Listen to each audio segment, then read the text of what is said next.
जय माता दी दोस्तों, ओम नमः शिवाय।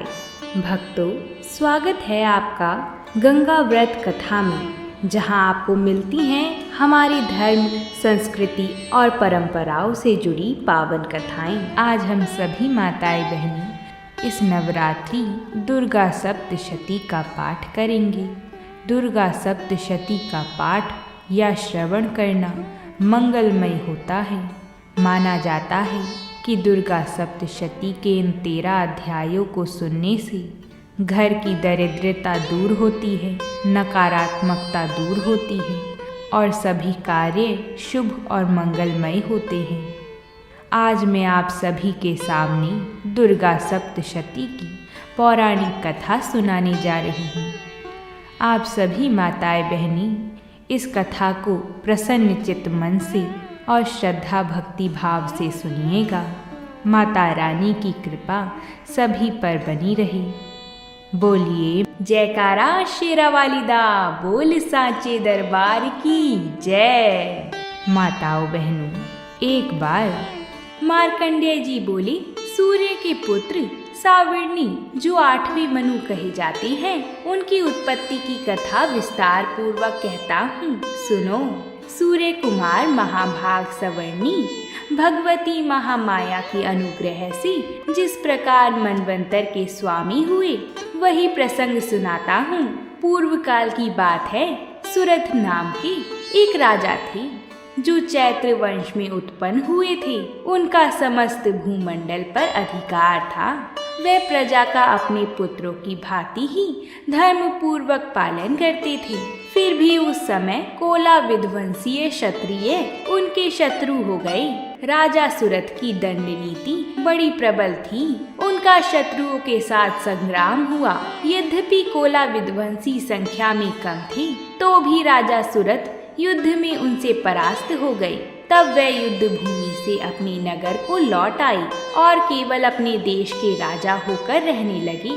समूची पृथ्वी से अब उनका अधिकार जाता रहा, किंतु वहां भी उन प्रबल शत्रुओं ने महाभाग राजा सुरथ पर आक्रमण कर दिया। राजा का बल क्षीण हो चला था, इसलिए उनके दुष्ट एवं दुरात्मा मंत्रियों ने वहां उनकी राजधानी में भी राजकीय सेना और खजाने को वहां से हथिया लिया। सुरथ का प्रभुत्व नष्ट हो चुका था, इसलिए वह शिकार खेलने के बहाने घोड़े पर सवार हो वहां से अकेले ही एक घने जंगल में चले गए। वहां उन्होंने मेधा मुनि का आश्रम देखा, जहाँ कितने ही हिंसा वृत्ति छोड़कर परम शांत भाव से रह रहे थे। मुनि के बहुत से शिष्य उस वन की शोभा बढ़ा रहे थे। वहाँ जाने पर मुनि ने उनका सत्कार किया। उन मुनि श्रेष्ठ के आश्रम में राजा सुरथ इधर उधर विचरते हुए कुछ काल तक वहाँ रहे। फिर ममता से आकृष्ट चित्त होकर उस आश्रम में इस प्रकार चिंता करने लगे कि पूर्व काल में मेरे पूर्वजों ने जिसका पालन किया था, वही नगर आज मुझसे रहित है। पता नहीं मेरे दुराचारी मंत्रीगण उसकी धर्म पूर्वक रक्षा करते हैं या नहीं। जो सदा मद की वर्षा करने वाला और शूरवीर था, वह मेरा प्रधान हाथी अब शत्रुओं के अधीन होकर ना जाने किन भोगों को भोगता होगा। जो लोग मेरी कृपा, धन और भोजन पाने से सदा मेरे पीछे पीछे चलते थे, वे निश्चय ही अब दूसरे राजाओं का अनुसरण करते होंगे। राजा सुरथ को धन की चिंता थी। उन अपव्ययी लोगों के द्वारा खर्च होते रहने के कारण अत्यंत कष्ट से जमा किया हुआ मेरा वह खजाना भी खाली हो जाएगा। ये तथा और भी कई बातें राजा सुरथ निरंतर सोचते रहते थे। एक दिन उन्होंने वहाँ मेधा मुनि के आश्रम के निकट एक वैश्य को देखा और उससे पूछा, भाई तुम कौन हो? राजा सुरथ वैश्य से उसके दुख का कारण पूछते हैं। तुम्हारे यहाँ आने का क्या कारण है? तुम क्यों शोकग्रस्त और अनमने से दिखाई देते हो? राजा सूरत का यह प्रेम पूर्वक कहा हुआ वचन सुनकर वैश्य ने विनीत भाव से उन्हें प्रणाम करके कहा, राजन, मैं धनियों के कुल में उत्पन्न एक वैश्य हूँ। मेरा नाम समाधि है। वैश्य समाधि अपने दुख का कारण बताते हैं। मेरे दुष्ट स्त्री और पुत्र ने धन के लोभ से मुझे घर से बाहर निकाल दिया है। मैं इस समय धन, स्त्री और पुत्र से वंचित हूँ। मेरे विश्वसनीय बंधुओं ने मेरा ही धन लेकर मुझे दूर कर दिया है, इसलिए दुखी होकर मैं वन में चला आया हूँ। यहाँ रहकर मैं इस बात को नहीं जानता कि मेरे पुत्रों का, स्त्री का और सब जनों का कुशल है या नहीं। इस समय घर में वे कुशल से रहते हैं अथवा उन्हें कोई कष्ट है। वे मेरे पुत्र कैसे हैं? क्या वे सदाचारी हैं अथवा दुराचारी हो गए हैं? वैश्य को लोभी रिश्तेदारों की चिंता करते देख राजा को अचंभा हुआ। राजा ने पूछा, जिन लोभी स्त्री, पुत्र आदि ने धन के कारण तुम्हें घर से निकाल दिया है, उनके प्रति तुम्हारे चित्त में इतना स्नेह क्यों है?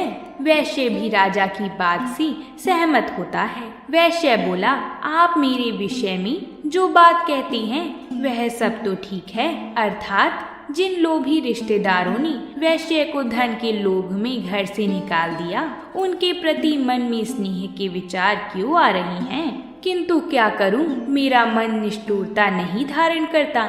जिन्होंने धन के लोभ में पड़कर पिता के प्रति स्नेह, पति के प्रति प्रेम तथा आत्मीयंजन के प्रति अनुराग को तिलांजलि दे मुझे घर से निकाल दिया है, उन्हीं के प्रति मेरे हृदय में इतना स्नेह है। अगर आप सभी माताओं बहनों ने यहाँ तक कथा को सुन लिया है तो वीडियो को एक लाइक ज़रूर कर दें। आपके एक लाइक करने से यह कथा 5 माताओं बहनों तक जाती है, जिससे वह भी प्रभु की यह कल्याणकारी कथा सुन पाती हैं। लोभी परिजनों के लिए मन में स्नेह के विचार आते देख वैश्य को भी हैरानी हुई।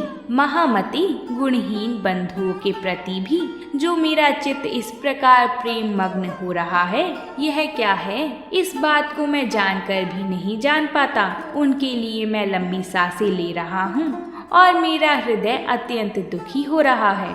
उन लोगों में प्रेम का सर्वथा अभाव है, तो भी उनके प्रति जो मेरा मन निष्ठुर नहीं हो पाता, इसके लिए क्या करूं? राजा सूरत और समाधि मेधा मुनि के पास गए। मार्कंडेय जी कहते हैं, तदंतर राजाओं ने श्रेष्ठ सूरत और वह समाधि नामक वैश्य दोनों साथ साथ मेधा मुनि की सेवा में उपस्थित हुए और राजा और वैश्य मुनि को प्रणाम करते हैं। उन्हें प्रणाम करके उनके सामने बैठ गए। तत्पश्चात वैश्य और राजा ने कुछ वार्तालाप आरंभ किया। राजा और वैश्य अपनी चिंता मेधा मुनि को बताते हैं। राजा ने कहा, मैं आपसे एक बात पूछना चाहता हूँ, उसे बताइए। राजा पूछते हैं, जो राज्य चला गया उसके प्रति चिंता क्यों हो रही है? मेरा चित्त अपने अधीन ना होने के कारण वह बात मेरे मन को बहुत दुख देती है। मुनि श्रेष्ठ, जो राज्य मेरे हाथ से चला गया है उसमें और उसके संपूर्ण अंगों में मेरी ममता बनी हुई है। यह जानते हुए भी कि वह अब मेरा नहीं है, अज्ञानी की भांति मुझे उसके लिए दुख होता है। और वैश्य को लोभी रिश्तेदारों के लिए स्नेह क्यों? यह क्या है? घर से अपमानित होकर आया है। इसके पुत्र, स्त्री और भृत्यों ने इसको छोड़ दिया है। सब जनों ने भी इसका परित्याग कर दिया है, तो भी इसके हृदय में उनके प्रति अत्यंत स्नेह है। इस प्रकार यह तथा मैं दोनों ही बहुत दुखी हैं। राजा और वैश्य मुनि से मोह का कारण पूछते हैं, जिसमें प्रत्यक्ष दोष देखा गया है। उस विषय के लिए भी हमारे मन में ममता जनित आकर्षण पैदा हो रहा है। महाभाग, तो भी हम में जो मोह पैदा हुआ है यह क्या है? विवेक शून्य पुरुष की भांति मुझ में और इसमें भी यह मूर्ता प्रत्यक्ष दिखाई देती है। ऋषि बोले, महाभाग, विषय मार्ग का ज्ञान सब जीवों को है। प्राणियों के विषय अलग अलग हैं, इसी प्रकार विषय भी सबके लिए अलग अलग हैं। कुछ प्राणी दिन में नहीं देखते और दूसरे रात में नहीं देखते, तथा कुछ जीव ऐसे हैं जो दिन और रात्रि में भी बराबर ही देखते हैं। यह ठीक है कि मनुष्य समझदार होते हैं, किंतु केवल वह ही ऐसे नहीं होते। पशु पक्षी और मृग आदि सभी प्राणी समझदार होते हैं। मनुष्यों की समझ भी वैसी ही होती है जैसी उन मृग और पक्षियों की होती है। प्राणियों की भी समझ मनुष्य जैसी ही होती है। यह तथा अन्य बातें भी प्रायः दोनों में समान ही हैं। प्राणी और मनुष्य दोनों में बच्चों के लिए मोह होता है। समझ होने पर भी इन पक्षियों को तो देखो, यह स्वयं भूख से पीड़ित होते हुए भी मोहवश बच्चों की चोंच में कितने चाव से अन्न के दाने डाल रही हैं। नरश्रेष्ठ, क्या तुम नहीं देखते कि यह मनुष्य समझदार होते हुए भी लोभवश अपने किए हुए उपकार का बदला पाने के लिए पुत्रों की अभिलाषा करते हैं। यद्यपि उन सब में समझ की कमी नहीं है, लेकिन वे संसार की स्थित अर्थात जन्म मरण की परंपरा बनाए रखने वाली भगवती महामाया के प्रभाव द्वारा ममतामय भंवर से युक्त मोह के गहरे गर्त में गिराए जाते हैं। इसलिए इसमें आश्चर्य नहीं करना चाहिए। जगदीश्वर भगवान विष्णु की योग निद्रा रूप जो भगवती महामाया है, उन्हीं से यह जगत मोहित हो रहा है। वह भगवती महामाया देवी ज्ञानियों के भी चित्त को बलपूर्वक खींचकर मोह में डाल देती है। वह ही इस संपूर्ण चराचर जगत की सृष्टि करती है तथा वह ही प्रसन्न होने पर मनुष्यों को मुक्ति के लिए वरदान देती है। वह ही पराविद्या संसार बंधन और मोक्ष की हेतु भूता सनातनी देवी तथा संपूर्ण ईश्वरों की भी अधीश्वरी है। राजा मेधा मुनि को देवी महामाया के बारे में विस्तार से बताने के लिए कहते हैं। राजा ने पूछा, भगवान, जिन्हें आप महामाया कहते हैं वह देवी कौन है? ब्राह्मण, उनका आविर्भाव कैसे हुआ तथा उनके चरित्र कौन कौन हैं? ब्राह्मण वेताओं में श्रेष्ठ महर्षि उन देवी का जैसा प्रभाव हो, जैसा स्वरूप हो और जिस प्रकार प्रादुर्भाव हुआ हो, वह सब मैं आपके मुख से सुनना चाहता हूँ। ऋषि बोले, राजन, वास्तव में तो वह देवी नित्य स्वरूपा ही हैं। संपूर्ण जगत उन्हीं का रूप है तथा उन्होंने समस्त विश्व को व्याप्त कर रखा है, लेकिन उनका प्राकट्य अनेक प्रकार से होता है। वह मुझसे सुनो। यद्यपि वह नित्य और अजन्मा है, तथापि जब देवताओं को कार्य सिद्ध करने के लिए वह प्रकट होती हैं, उस समय लोक में उत्पन्न हुई कहलाती हैं। कल्प के अंत में संपूर्ण जगत जल में डूबा हुआ था। सबके प्रभु भगवान विष्णु शेषनाग की शैया बिछाकर योग निद्रा का आश्रय ले शयन कर रहे थे। उस समय उनके कानों की मैल से दो भयंकर असुर उत्पन्न हुए, जो मधु और कैटभ के नाम से विख्यात थे। वे दोनों ब्रह्मा जी का वध करने को तैयार हो गए। प्रजापति ब्रह्मा जी ने जब उन दोनों भयानक असुरों को अपने पास आया और भगवान को सोया हुआ देखा, तो सोचा कि मुझे कौन बचाएगा।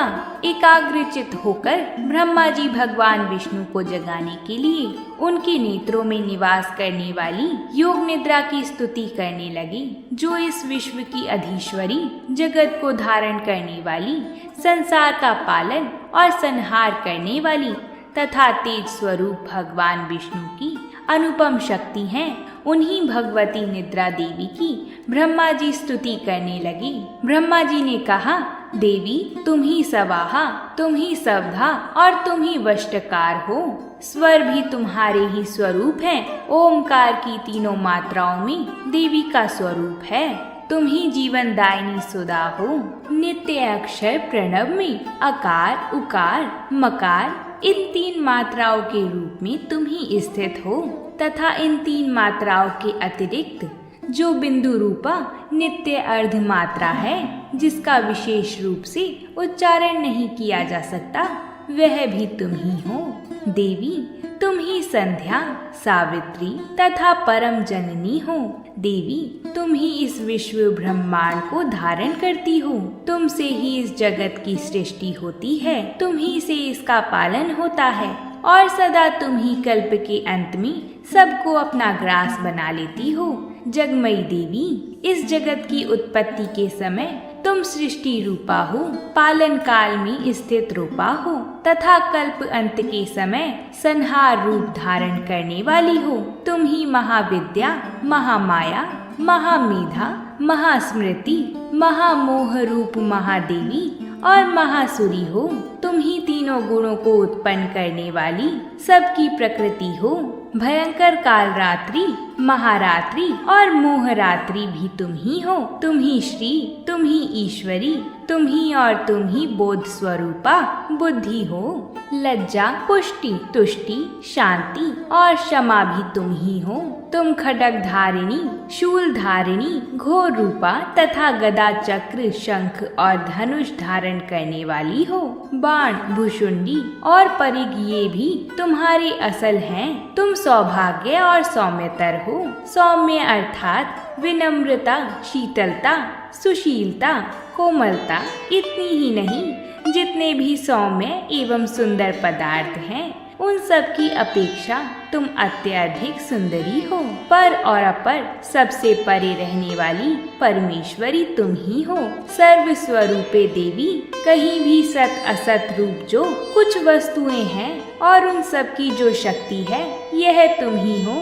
ऐसी अवस्था में तुम्हारी स्तुति क्या हो सकती है? जो इस जगत की सृष्टि, पालन और संहार करते हैं उन भगवान को भी जब तुमने निद्रा के अधीन कर दिया है तो तुम्हारी स्तुति करने में यहाँ कौन समर्थ हो सकता है? मुझको, भगवान शंकर को तथा भगवान विष्णु को भी तुमने ही शरीर धारण कराया है। अंततः तुम्हारी स्तुति करने की शक्ति किसमें है? देवी, तुम तो अपने इन उदार प्रभावों से ही प्रशंसित हो। ये जो दोनों असुर मधु और कैटभ हैं, इनको मोह में डाल दो और जगदीश्वर भगवान विष्णु को शीघ्र ही जगा दो। साथ ही इनके भीतर इन दोनों असुरों को, मधु और कैटभ को मार डालने की बुद्धि उत्पन्न कर दो। ऋषि कहते हैं, राजन, जब ब्रह्मा जी ने वहाँ मधु और कैटभ को मारने के उद्देश्य से भगवान विष्णु को जगाने के लिए तमोगुण की अधिष्ठात्री देवी योग निद्रा की इस प्रकार स्तुति की, तब वह भगवान के नेत्र, मुख, नासिका, बाहु, हृदय और वक्ष स्थल से निकलकर अव्यक्त जन्मा ब्रह्मा जी की दृष्टि के समक्ष खड़ी हो गईं। योग निद्रा से मुक्त होने पर जगत के स्वामी भगवान जनार्दन उस एकार्णव के जल में शेषनाग की शैया से जाग उठे। तब वो असुर भगवान से कहते हैं, हम तुम्हारी वीरता से संतुष्ट हैं, तुम हम लोगों से कोई वर मांगो। श्री भगवान बोले, यदि तुम दोनों मुझ पर प्रसन्न हो तो अब मेरे हाथ से मारे जाओ। बस इतना सा ही मैंने वर मांगा है, यहाँ दूसरे किसी वर से क्या लेना है। ऋषि कहते हैं, उन दैत्यों को अब अपनी भूल मालूम पड़ी। उन्होंने देखा कि सब जगह पानी ही पानी है और कहीं भी सूखा स्थल नहीं दिखाई दे रहा है। कल्प प्रलय के अंत में संपूर्ण जगत जल में डूबा हुआ था। फिर उन्होंने उन दोनों असुरों को देखा। वह दुरात्मा मधु और कैटभ अत्यंत बलवान तथा पराक्रमी थे और क्रोध से आंखें लाल किए ब्रह्मा जी को खा जाने के लिए उद्योग कर रहे थे। तथा भगवान श्री हरि ने उठकर उन दोनों के साथ 5000 वर्ष तक केवल बाहु युद्ध किया। वह दोनों भी अत्यंत बल के कारण उन्मत्त हो रहे थे। तब महामाया ने उन्हें मोह में डाल दिया और वह भगवान विष्णु से कहने लगी। तब कमल नयन भगवान से कहा, जहाँ पृथ्वी जल में डूबी हुई ना हो, जहाँ सूखा स्थल हो, वहीं हमारा वध करो।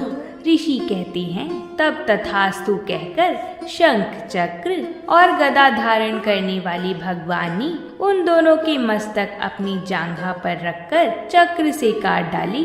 इस प्रकार ये देवी महामाया ब्रह्मा जी की स्तुति करने पर स्वयं प्रकट हुई थी। अब पुनः तुमसे उनके प्रभाव का वर्णन करता हूँ, सो सुनो। इस प्रकार श्री मार्कंडेय पुराण में सावर्णिक मनवंतर की कथा के अंतर्गत देवी महात्म्य में मधु कैटभ वध नामक पहला अध्याय पूरा होता है। बोलिए शेरों वाली माता की जय। अब सुनते हैं दुर्गा सप्तशती का दूसरा अध्याय। माताओं बहनों, एक बार मार्कंडेय ऋषि कहते हैं, पूर्व काल में देवताओं और असुरों में 100 वर्षों तक घोर संग्राम हुआ था। उसमें असुरों का स्वामी महिषासुर था और देवताओं के नायक इंद्र थे। उस युद्ध में देवताओं की सेना महाबली असुरों से परास्त हो गई थी। संपूर्ण देवताओं को जीतकर महिषासुर इंद्र बन बैठा था। तब पराजित देवता प्रजापति ब्रह्मा जी को आगे करके उस स्थान पर गए जहाँ भगवान शंकर और विष्णु विराजमान थे। देवताओं ने महिषासुर की पराक्रम तथा अपनी पराजय का पूरा वृत्तांत उन दोनों देवेश्वर से कह सुनाया। वह बोले, भगवान, सूर्य, इंद्र, अग्नि, वायु, चंद्र, यम, वरुण तथा अन्य देवताओं के अधिकार छीनकर महिषासुर स्वयं ही सबका अधिष्ठाता बन बैठा है। उस दुरात्मा महिषा ने समस्त देवताओं को स्वर्ग से निकाल दिया है। अब वे मनुष्य की भांति पृथ्वी पर विचरते हैं। दैत्यों की यह सारी करतूतें हमने आपसे कह सुनाई हैं। अब हम आपकी शरण में हैं। उसके वध का कोई उपाय सोचिए। देवताओं के वचन सुनकर भगवान विष्णु और शंकर अत्यंत क्रोध से भर गए।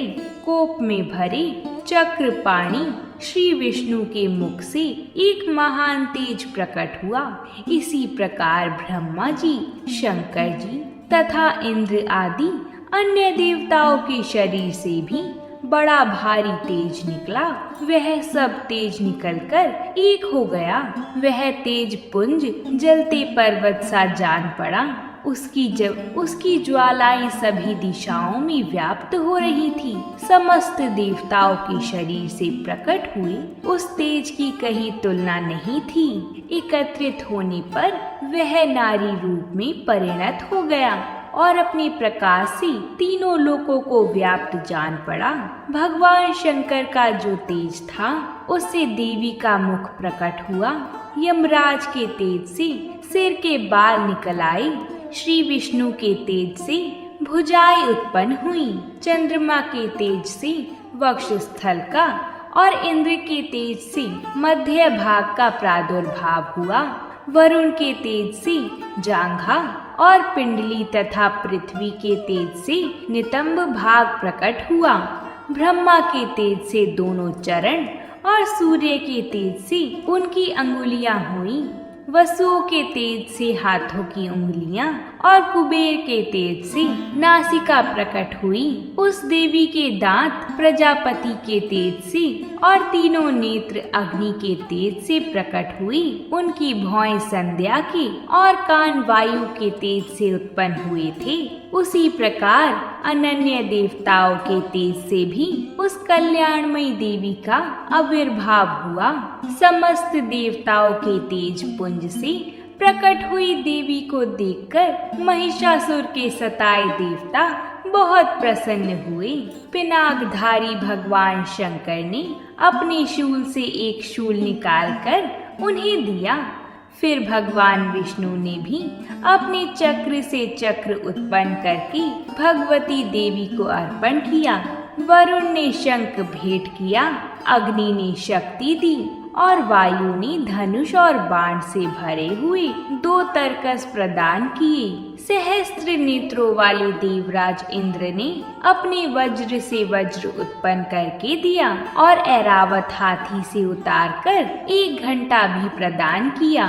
यमराज ने काल दंड से दंड, वरुण ने पाश, प्रजापति ने स्फाटिक की माला दी, ब्रह्मा जी ने कमंडलू भेंट किया, सूर्य ने देवी के समस्त रोम कुंभों में अपनी किरणों का तेज भर दिया, काल ने चमकती ढाल और तलवार दी, क्षीर सागर ने धवल हार तथा कभी जीर्ण न होने वाली 2 दिव्य वस्त्र भेंट किए। साथ ही उन्होंने दिव्य चूड़ामणि, 2 कुंडल, कड़े, उज्जवल अर्धचंद्र, सब बाहुओं के लिए केयूर, दोनों चरणों के लिए निर्मल नुपुर, गले की हंसली और सब अंगुलियों के लिए रत्नों की अंगूठी भी दी। विश्वकर्मा ने उन्हें फरसा भेंट किया। साथ ही अनेक प्रकार के वस्त्र और अभेद्य कवच दिए। इनके अलावा मस्तक और वक्ष स्थल पर धारण करने के लिए कभी न कुम्हलाने वाले कमलों की मालाएं दी। जल्दी ने उन्हें सुंदर कमल का फूल भेंट किया। हिमालय ने सवारी के लिए सिंह तथा भांति भांति के रत्न समर्पित किए। धरा अध्यक्ष कुबेर ने मधु से भरा पान पात्र दिया तथा संपूर्ण नागों के राजा शेष नाग ने, जो इस पृथ्वी को धारण करते हैं, उन्हें बहुमूल्य मणियों से विभूषित नागहार भेंट किया। इसी प्रकार अन्य देवताओं ने भी आभूषण और अस्त्र शस्त्र देकर देवी का सम्मान किया। इसके पश्चात देवी ने अट्टहास पूर्वक उच्च स्वर में गर्जना की। उस भयंकर नाद से संपूर्ण आकाश गूंज उठा था। देवी का वह अत्यंत उच्च स्वर से किया हुआ सिंहनाद कहीं समा न सका। आकाश में बड़ी जोर की प्रतिध्वनि हुई, जिससे संपूर्ण विश्व में हलचल मच गई और समुद्र कांप उठे। पृथ्वी डोलने लगी और समस्त पर्वत हिलने लगी। उस समय देवताओं ने अत्यंत प्रसन्नता के साथ सिंह वाहिनी भवानी से कहा, देवी तुम्हारी जय हो। महर्षियों ने भक्ति भाव से विनम्र होकर उन्हें नमस्कार किया। संपूर्ण त्रिलोकी को शोकग्रस्त देख दैत्य अपनी समस्त सेना को कवच आदि से सुसज्जित कर हाथों में हथियार लेकर सहसा उठा खड़े हो गए। महिषासुर ने बड़े क्रोध में आकर कहा, यह क्या हो रहा है? फिर वह असुरों से घिरकर उस सिंहनाद की ओर लक्ष्य करके दौड़ा और आगे पहुंचकर उसने देवी को देखा, जो अपनी प्रभा से तीनों लोकों को प्रकाशित कर रही थी। उनके चरणों के भार से पृथ्वी दबी जा रही थी। माथे के मुकुट से आकाश में रेखा सी खींच रही थी। अपने धनुष की टंकार से वह सातों पातालों को शुद्ध कर रही थी। देवी अपनी हजारों भुजाओं से सभी दिशाओं को आच्छादित करके खड़ी थी।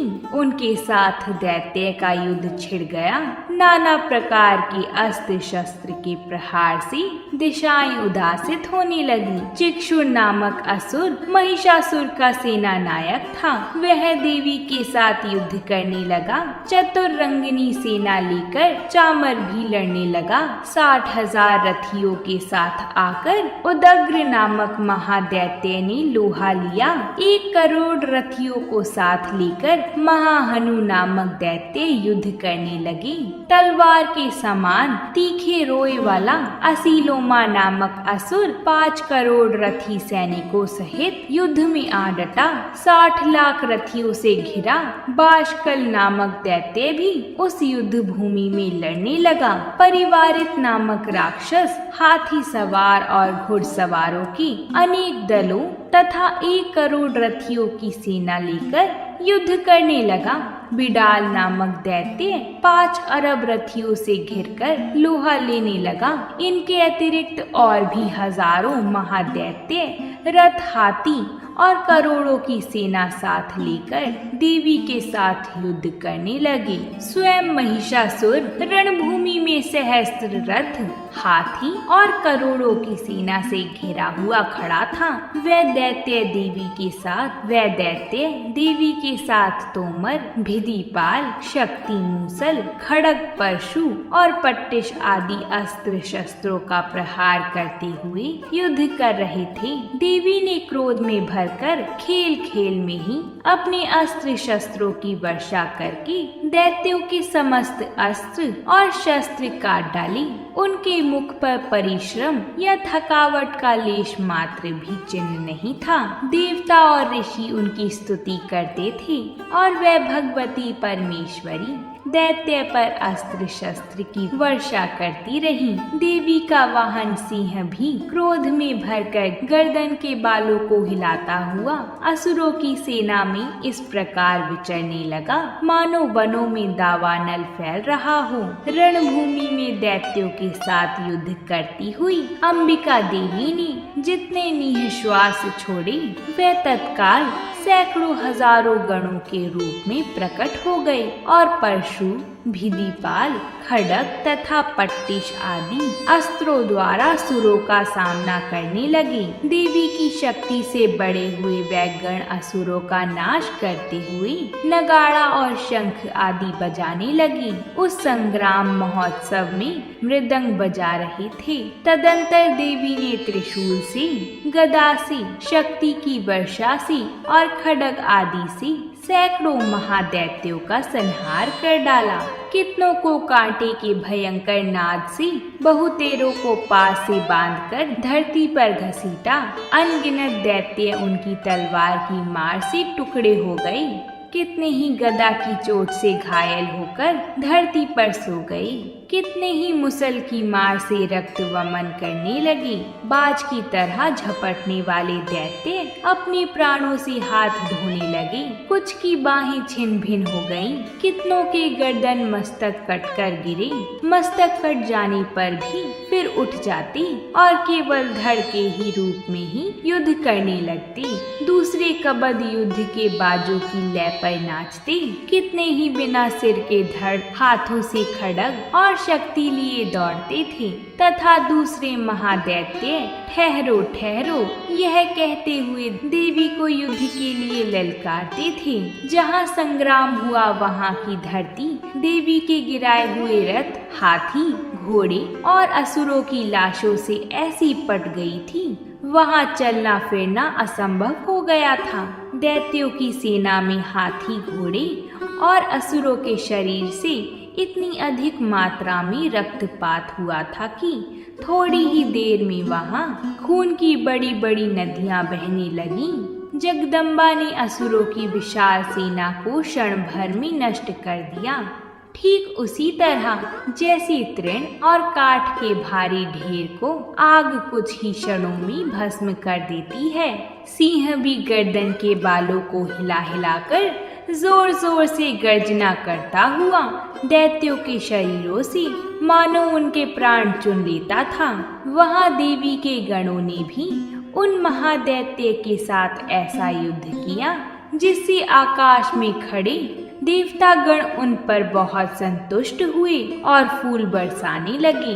इस प्रकार श्री मार्कंडेय पुराण में सावर्णक मनवंतर की कथा के अंतर्गत दूसरा अध्याय पूरा होता है। बोलिए शेरों वाली माता की जय। मैं आशा करती हूँ कि आप सभी को यह कथा पसंद आई होगी और आपने इसको पूरा सुना होगा। आप वीडियो को लाइक कर सकते हैं और आप हमें कमेंट करके बता सकते हैं कि आप सभी को हमारी कथाएं कैसी लगती हैं। और अगर आप हमारे चैनल पर नए आए हैं तो हमारे चैनल को ज़रूर सब्सक्राइब कर लें। हम आप सभी के लिए ऐसी ही कथाएं लाते रहते हैं। अब हम आपसे कल मिलेंगे एक नई कथा के साथ।